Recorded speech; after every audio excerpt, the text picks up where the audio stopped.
വിവാഹത്തിൽ നിന്ന് പിന്മാറിയതിന് പിന്നാലെ വധുവിന്റെ വീടിനു നേരെ വെടിയുതിർത്ത് വരൻ. മലപ്പുറം കോട്ടക്കലിൽ രാത്രിയിലാണ് സംഭവം. പ്രതി അബൂ ത്വാഹിറിനെ പോലീസ് കസ്റ്റഡിയിലെടുത്തു. വിവരങ്ങൾ രമ്യ ദാസ് നൽകും. മലപ്പുറത്ത് നിന്ന് രമ്യ, എന്താണ് സംഭവം? കഴിഞ്ഞ ദിവസം രാത്രിയിലാണ്, അതായത് ഇന്നലെ രാത്രിയിലാണ് ഈ സംഭവം ഉണ്ടാവുന്നത്. അരിച്ചോൾ കുന്നത്ത് ഇബ്രാഹിമിന്റെ വീടിന് നേരെയാണ് ഈ പ്രതിയായ അബൂ താഹിർ വെടിയുതിർത്തത്. എയർഗൺ ഉപയോഗിച്ചാണ് ഇയാൾ മൂന്ന് തവണ വെടിവെച്ചിട്ടുള്ളത്.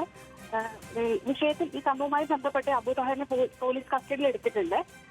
അതായത് ഇന്നലെ രാത്രി ഏകദേശം ഒരു 7 മണിയോടുകൂടി വീട്ടിലേക്ക് ഈ എയർഗൺ ഉപയോഗിച്ച് ഇയാൾ വെടിയുതിർക്കുകയായിരുന്നു. വീടിന്റെ മുൻവശത്തെ ജനൽച്ചിലുകളെല്ലാം തകർന്നിട്ടുണ്ട്. എന്നാൽ വിഷയവുമായി ബന്ധപ്പെട്ട് വീട്ടുകാർക്കോ അല്ലെങ്കിൽ വീട്ടിലുള്ളവർക്കാർക്കും പരിക്കില്ല.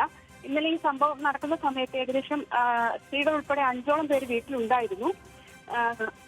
ഇയാളിപ്പോ പോലീസ് കസ്റ്റഡിയിലാണ്. ആതിര, രമ്യ, എയർഗൺ ഉപയോഗിച്ച് 3 തവണ വെടിയുതിർത്തു എന്നാണ് മനസ്സിലാക്കുന്നത്. ഈ ആളുകൾക്ക് അപായമില്ല എന്നുള്ളത് വളരെ ആശ്വാസകരമായ ഒരു വാർത്ത തന്നെയാണ്. എന്താണ് ഈ പ്രതി ഇങ്ങനെ ചെയ്യുന്നതിന്റെ പിന്നിലുണ്ടായ ഒരു സാഹചര്യം?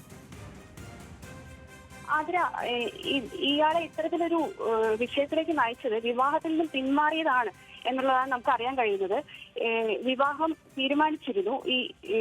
ഇദ്ദേഹവുമായി അരിച്ചോൾ കുന്നത്ത് ഇബ്രാഹിമിന്റെ വീട്ടിന് നേരെയാണ് ഈ അക്രമം ഉണ്ടാകുന്നത്. അപ്പോൾ ഈ വീട്ടിലുള്ള വ്യക്തിയുമായിട്ടൊരു വിവാഹത്തിന് തീരുമാനിച്ചിരുന്നു. എന്നാൽ ഇതിൽ നിന്നും ഈ വീട്ടുകാർ പിന്മാറിയതോടുകൂടിയാണ് ഇത്തരത്തിലൊരു സംഭവത്തിന് കാരണമായതെന്നാണ് നിഗമനം.